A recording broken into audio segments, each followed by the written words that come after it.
celebrity, and I love sharing with you the conversations I get to have with talented and passionate chefs.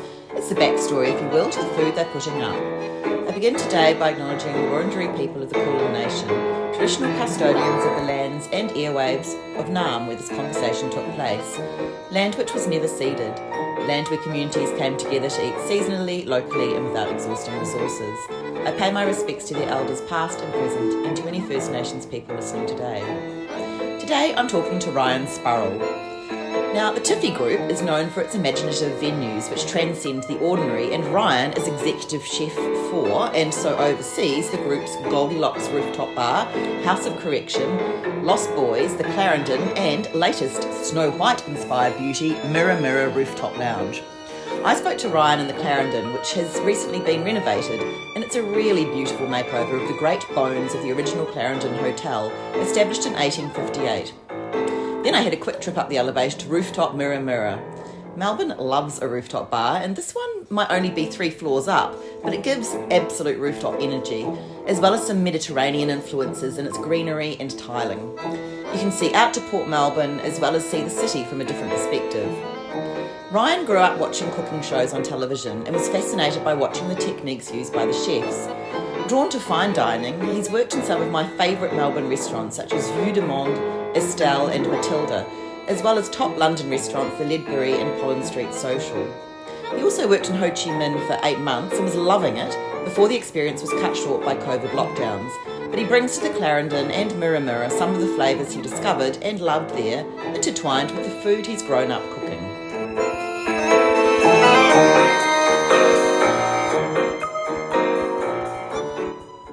Nice to meet you. Ryan. Joe. Nice to meet you. It's a lovely dining room.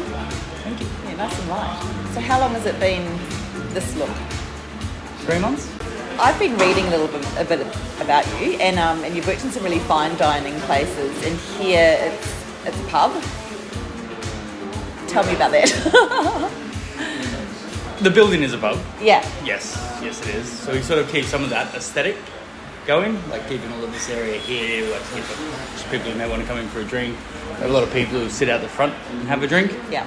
But the food, not so much. Yeah. We're sort of leaning on, I spent some time in Asia and whatnot, so we're utilising some of the things I've learned there and doing a take on East and West. Yeah. Not traditional in either sense, I guess. Yeah.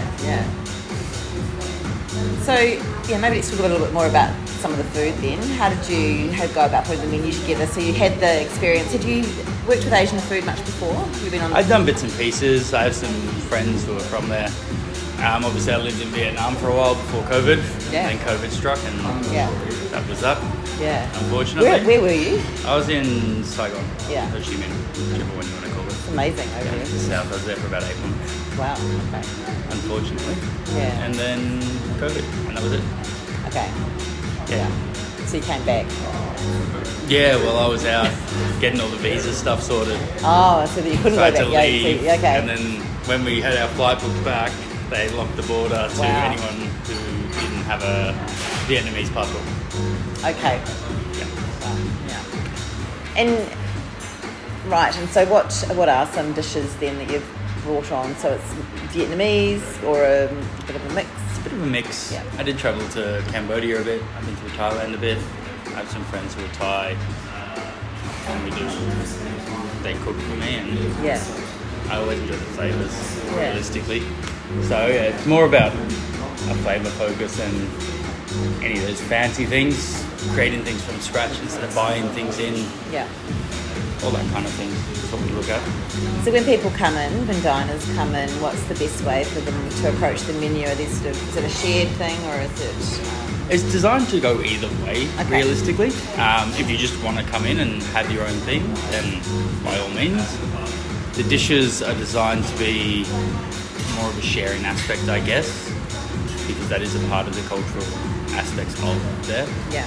But with the westernised way, having your own plate of food is still a very common practice, as I'm sure everyone's aware, so you can do as well. Yeah. What's an example of some of the dishes? So we have our pork skin, which is puffed pork skin, very common you find over there. We did an octopus beignet. So that's a take on Japanese okonomiyaki, I think it's called. I can't remember it off the top of my head. Sorry, I have a million things going on at the moment. Of course. The Japanese octopus balls. Okay, yeah. Take on that, we make our own bulldog sauce and all that kind of stuff. Wow. So we sort of play around with things like that. The kingfish dish we have is a very light, fresh dish. It's fairly simple. It's cured kingfish. We do it with a ponzu and olive oil dressing. We use sea herbs and Granny Smith apple. But it's more about the presentation of the dish over trying to load up the flavours. It's quite a delicate, light dish. Okay. But then we have our steak with sambal being a traditional condiment over in Indonesia, or our barramundi with banana curry, which are a lot more bigger, bolder, punchier flavours than the delicate things. So it's sort of, you can work your way progressively through from like a very light start to a heavier finish, or you can just go and pick the bolder flavours if you really want to. Yeah. So when you're putting a menu together like that, is that what you're thinking about? Are you thinking about, is it hitting off the different, the lightness and the heaviness, the sweet, salty, sour, or is it what you love to eat? Where do you start when you're putting together the menu? Dishes that I like to eat are a big one that I sort of draw on. Obviously, if I like to eat it, and it makes a lot more sense in my head, it's easier to translate that onto a plate. Yeah. But that being said, you do have to look at the balance of the sweet and sour, but you also have to look at the sort of menu progression that you find in a westernised venue as well. So I generally have like a vegetarian for an entree, a cold fish, a meat, and then a cold or hot fish or a cold or hot meat. It sort of varies, and then you have a similar sort of style. You'll have a red meat dish, and then you'll have a white meat, which be chicken or pork, or because some people don't eat beef and all this kind of stuff. So in that sense, it's got that westernised sort of feel. Whereas I'm working on a dish at the moment that sort of is very Eastern in its flavour, but I've just translated it into a Western, something that you'd see more in a Western restaurant than an Eastern restaurant, with a flavour profile you'd find it in an Asian restaurant instead of a French or European style restaurant. Yeah. So when you were over there, I'm just thinking about, how do you remember all of these things? Do you keep notebooks or is it a photo thing? Or, so when you're in Vietnam and you're eating this food and, you think, oh gosh, it's something I could do myself, or I could bring some of those elements. Where does that information reside until you then cook it? I do have photos. They're probably not the largest. I think it's important for every young chef, every chef. I have like the A4, 5, 6, the really small notebooks. They're about so big. Yes. They're probably the size of a phone. They fit in your pocket. I have a stack of the moleskins that's probably that thick. They're all bound up with elastic bands. Yeah. And I got about 2 stacks of those. Wow. And that's from when I started to... And do you go back through them? Do you flick back through, or is it... Every now and then. Sometimes the act of writing things down sort of makes it remain in your brain, doesn't it, as well? Yeah. I'm not a tech-savvy person. My partner, on the other hand, she's quite tech-savvy. Yeah. She's also a chef. She's been through all of my recipe books to a degree. There are some that she hasn't gone through. Yeah. They're tucked away. And she's typed up a lot of stuff. Amazing. So we have a Google Drive that we share for all of that kind of stuff as well. That's full. Yeah. It's amazing. Just that collecting of, I guess, precious ideas and flavours and profiles. Yeah. Do you think about food 24/7? Absolutely not. Good. Yeah. I have pretty set rules. Okay. When I'm not at work, my day off, obviously, in my position, I have to do other things as well on my day off. I have like a 2-hour window in the afternoon that I'll get everything ready and do all that. And if someone needs to contact me, they can contact me. If they're a minute past that deadline, I just don't answer them. Yeah. Well, you've got to be sustainable, don't you? As a chef, look after your own well-being. And if you want to stay in the industry, I guess you've got to be smart like that. And do you cook on your day off? for yourself? Your partner? Yeah. Do you both eat out? Do you need time away from the kitchen? Some days we'll go out, but I have no problem cooking for myself. Yeah. It's very different than cooking in a kitchen. I'm not worried about the same thing over and over again and making sure everything is right and everything's identical and all that kind of stuff. The very militaristic training that I went through as a young chef, it doesn't translate at home. So there's two parts of that. When you're in the kitchen then at work, are you able to enjoy that, or is there a level of stress the whole time of thinking of all of those things, or do you still have a level of enjoyment of that? I love what I do. That's why I've been doing it for 20 years. Yeah. I have rules, Yeah. as any workplace needs to. There are rules around cleanliness, there are rules around hygiene, organisation. I'm not one of those chefs that is like everything must be this. I do keep on top of the team about things. Obviously, it's more the rules I have are in place to make sure everything's neat, tidy, organised. You know, OH&S issues are avoided. The fridge is done properly, so when the health inspector walks in, I can just say, please come in, there's no issue here. Like, surprise inspection doesn't bother me. Come in, it's fine. Yeah. That's what the rules are more set to do. Yeah. Ensure people's safety, ensure cleanliness, because if everything's clean, you're going to produce a better quality of food, because you're not going to have to worry about things like cross-contamination and all this kind of stuff. And then there are just some other generalised things that are more about helping the guys improve themselves than put pressure down on them. There's always that thing too, whereas when you have those rules and everyone knows what the situation is, then you can have fun with what you're doing, because you know what's required, and then you can just go for it and not be wondering if you're doing the right thing or whatever that is. I mean, there's freedom in rules in a way. There is. So long as you're meeting Yeah. the quota, you can keep going forward on top of that. Yeah. And so my other part of the question was we talked about the way you were trained. So before that, where did it all start for you? Did you always know you wanted to be a chef? Basically, yeah. Yeah, wow. I don't have that, like, how everyone has that story, cooking with my grandma or this or that. A lot of people have, like, I have no defined moment. Yes. I mean, I used to come home in the afternoon. I enjoyed watching cooking shows. Oh. My mother can cook, because she was a single mother raising 4 sons by herself. Were you helping in the kitchen? I ended up helping in the Yeah. kitchen, yeah. Yeah. I used to watch a lot of, well, what was it? The cooking shows. Marco Pierre White was on TV when I was young. And watching that, it was just interesting to me. Yeah. Ian Hewitson, who actually comes in Yeah. here. I used to watch him in the afternoons after school and stuff. Is it the precision? Like what? Because with those shows, it's, you know, they're creative. They're just very satisfying to watch, aren't they? Because they are creating something that's, you know, then a really great product. But watching the technique is always really impressive. What do you think it was that was appealing to you as a youngster? I'd say probably the technique Yeah. and the ideas and things. It intrigued me. I was very maths and science orientated at school as well. Yeah.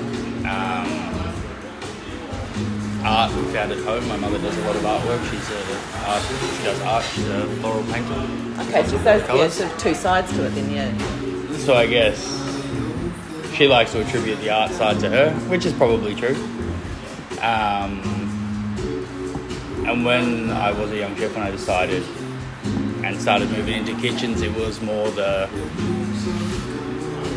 focused and precise stuff that I found more interesting than that natural, like, just let it go sort of thing. Yeah. The precision and making sure things were right, that's what I found more enjoyable, and that's left me in really good stead because my bases are all really right. That, as much as people push down on it and say it's terrible and it's bad, setting those rules and having that structure in place where you know you need to learn how to brunoise and Julia and do macedoine and your Kaizen. You need to understand the basis of your mother sauces. You need to understand this. You need to do this. You need to know how to make your pastries, your breads. You don't need to be perfect at your pastries, but you need to understand all of it, set you in good stead so you can do anything at any time.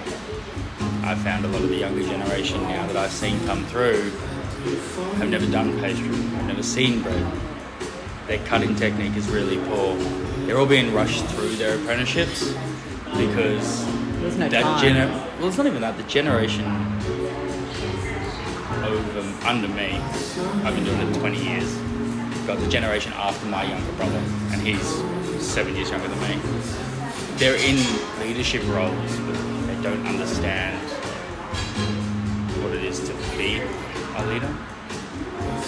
They're more preoccupied with their own public image and their own social media and all of these other things instead of actually the cooking. I mean, you know, you can produce this dish that looks lovely and is great on Instagram, but if it tastes like crap, it still tastes like crap. Doesn't matter how good it looks. And then if it's not consistent, if the next time you do it, it's different and all of those things. Yeah, I had a similar conversation with Diana DeCensi at the St George and St Kilda. I know Diana. Yeah, and it was that along those lines of it's quite easy for people to get caught up in social media and even, you know, heroing the chefs that have got all the followers. It might not mean they're necessarily the best chef to actually really be looking to for technique and... God, you can go on my Instagram, I have absolutely no pictures on there. Yeah, okay. I had a couple on there and I just cleared it all off before I started here. Yeah. And I know I need to do it because it is a part of marketing and branding.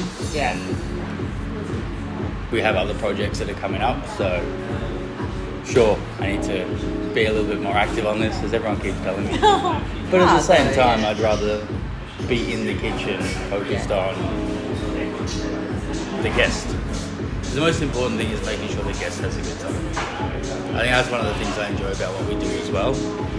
I mean, yes, there's all about the cooking and all this, but when you just focus on the cooking and you forget about the guest, you're not really doing your job.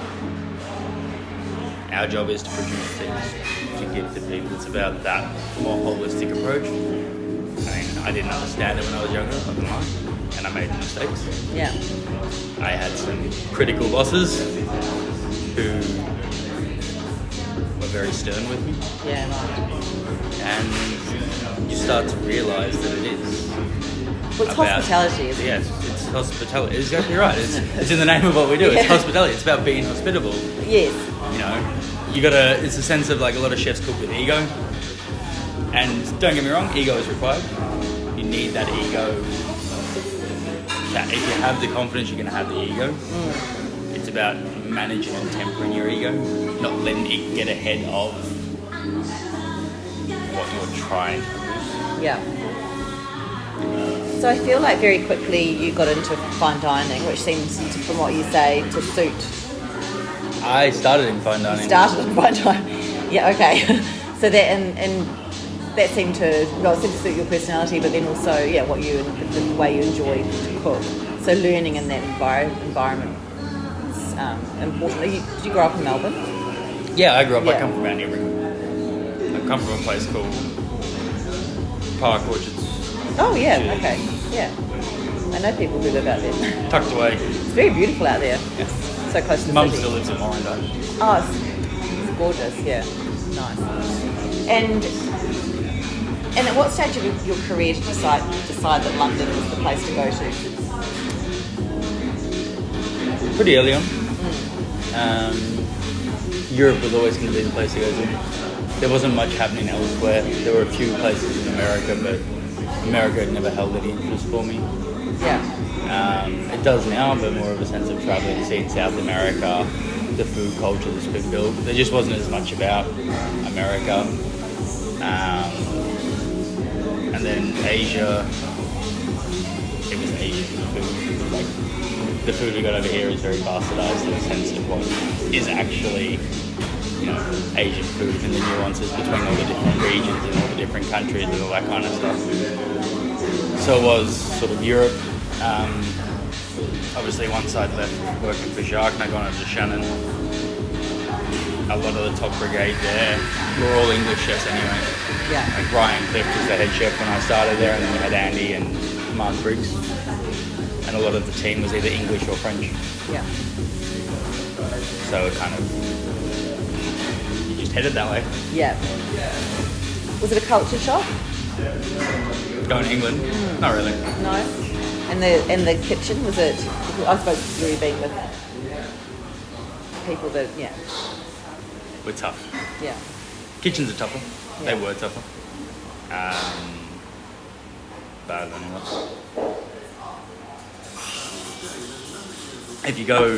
If you travel somewhere,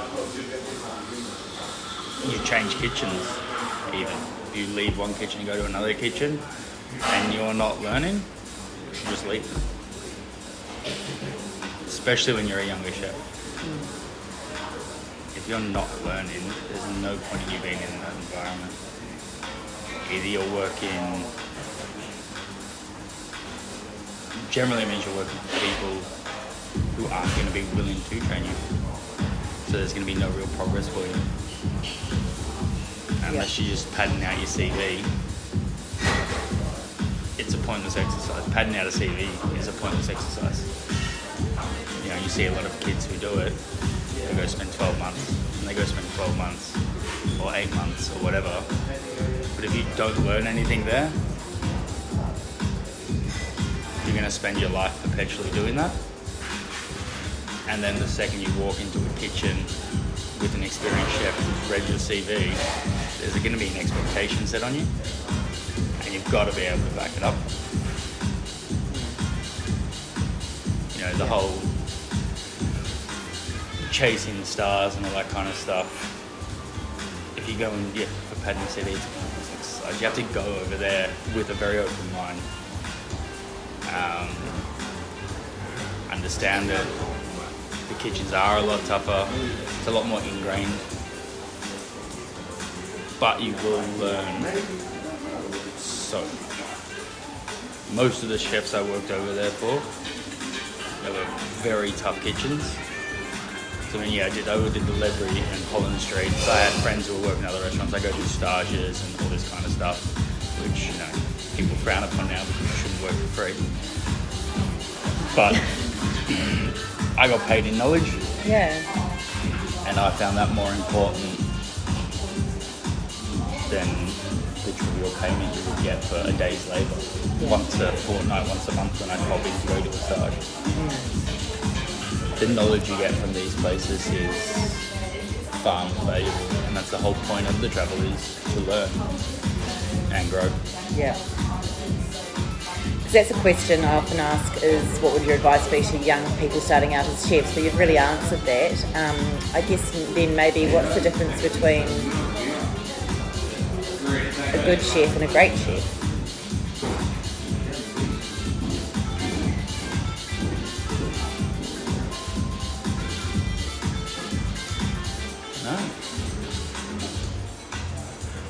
What makes a good chef? A lot of the things you've already said, I guess. Yeah, a lot of the things that make a good chef are that. The great ones just do it even more. They're even better. The dedication that they put in. I mean, good chefs are very dedicated, but the great chefs are so dedicated, they're so focused on what they're doing.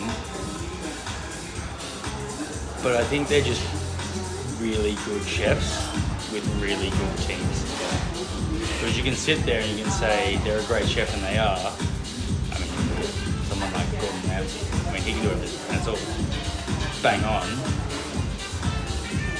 But he wouldn't have that marketing and all that if he didn't have that team behind him. But that comes down to him training all of his team. You start at the bottom, you work your way through. All of that kind of stuff. Yeah. It is training a great team makes the great chef as well. Yeah. Because it's a team endeavour. It's not singular person. It's his name, it's his ideas, and all of that kind of stuff. So if there's any backlash, it's all on him. But because he sets all the rules like I was talking about and has those standards and does all the training and all of that kind of stuff, you have a great experience when you're there. But it's an attention to detail, I think. Good chefs are very good at what they do. They can cook very well, but it's the 1%ers. I think that's what makes the great chefs. Making sure the glassware's in the right spot, making sure everything is executed exactly right on the plate. That is what makes the great chefs great as well. And it's interesting because I was going to say, can anyone be a chef?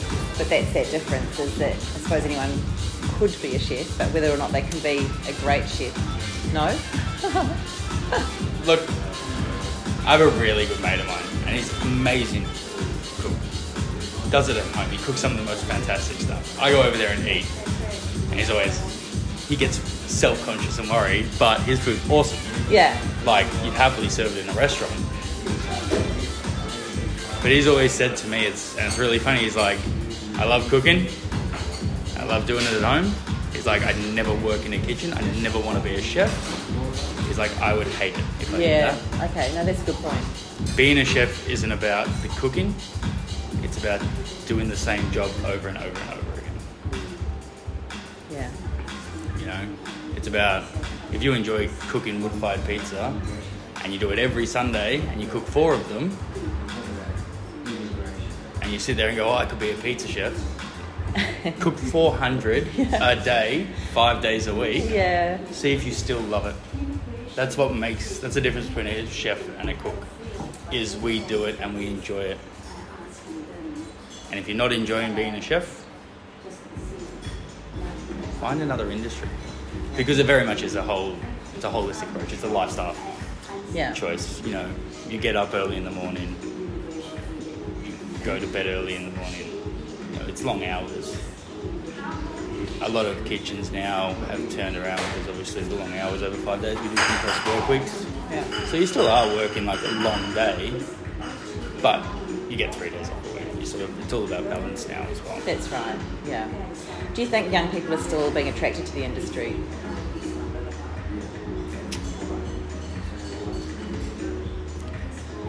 The few young people I've met who are doing it are very dedicated to it. Right. Very focused, very passionate. I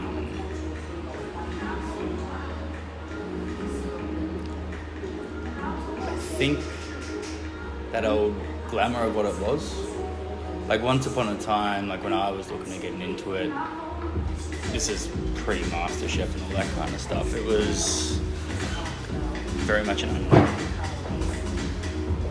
You know, it was a very rough industry and things like that.